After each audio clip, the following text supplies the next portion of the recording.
This week I'm going to show you how to safely make a fire and prepare it for cooking on, which will count towards your Backwoods Cooking badge. The first thing you need to do is make sure that you get permission from your parents or whoever's looking after you, and make sure you can do it and that they're supervising you at all times. Okay, we're going to need a knife to do this, to prepare the wood for the fire. So what we're going to do is we're going to point the knife away from us, with our legs apart, with the wood in between, and we're going to do nice long strokes with the knife, just digging into the wood there. Okay, and what we should get once we've got a couple of layers off is some nice curly bits of wood there that are shaving off. Okay. When using a knife to do the shavings, you must be very careful. Always make sure that the knife's pointing away from you and take your time over it. There's no rush. If you have too many shavings at the end, it's not a problem.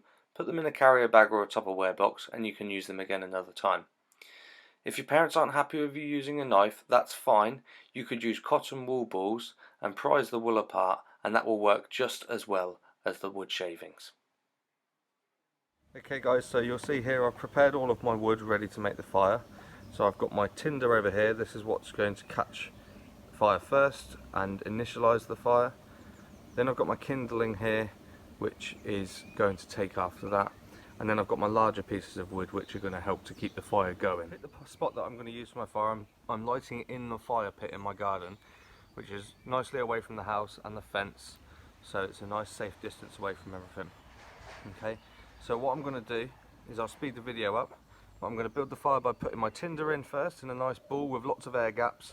Then I'm going to build my kindling around that in a wigwam shape, and then my fuel as well round in probably a square shape to finish it off before we light the fire. As you can see, I've put my tinder in first into a bit of a ball, making sure that it's not clumped too closely together.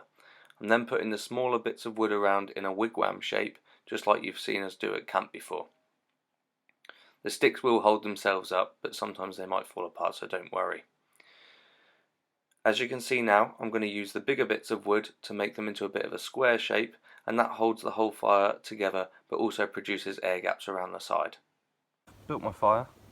It's not the neatest in the world because I've done it pretty quickly, but the longer you take over it, the neater you make it, then the better it's going to be. You'll notice there's quite a lot of air gaps, and that's so that the oxygen can get into the fire in order for it to work. Okay, and also it means I can get in there with my match from all directions in order to light it. Okay, I've also got some more wood at the side ready to go, because once the fire's going, this wood's going to take really quickly, so I need to put more wood on to keep that going, otherwise it can really quickly go out. Okay, so let's light the fire. Before lighting your fire, make sure that you've got a bucket of water on standby just in case you need to put it out. As you can see, I've used the match to get all around the fire, and it's gone up pretty quickly because of all the air gaps and the wood being in the right place.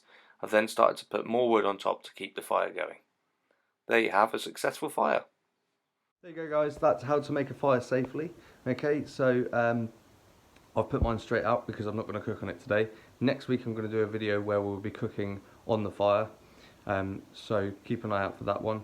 Again guys, please make sure you don't just start lighting fires in your parents' gardens. Make sure that they're around and they're happy with it.